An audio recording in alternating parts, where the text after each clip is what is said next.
நாங்கள் ரெடி, நீங்கள் ரெடியா அப்படின்னு பாஜகவை சேர்ந்த வினோஜ் பி செல்வம் இப்போது அது ரெடியா சில கேள்விகளை கேட்டிருக்காரு.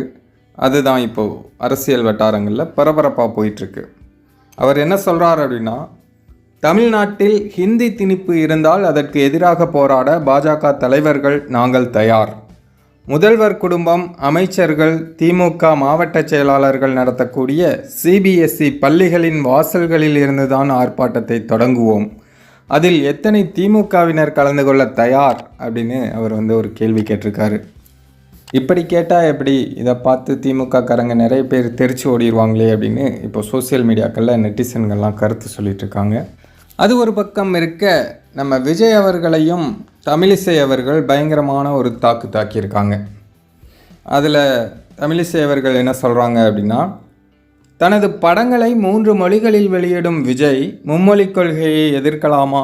வியாபாரத்திற்கு மட்டும் மும்மொழிக் கொள்கை, ஆனால் மாணவர்கள் 3 மொழிகளை கற்றுக்கொள்ளக்கூடாதா? தமிழில் மட்டும்தான் எனது படம் ரிலீஸ் ஆகும் என சொல்வாரா விஜய்? மும்மொழிக் கொள்கை விவகாரத்தில் கருத்து சொல்ல வேண்டாம் என விஜய்க்கு தமிழிசை சவுந்தரராஜன் அறிவுறுத்தல். இதுவும் இப்போது அரசியல் வட்டாரங்களில் பரபரப்பாக பேசப்படுது.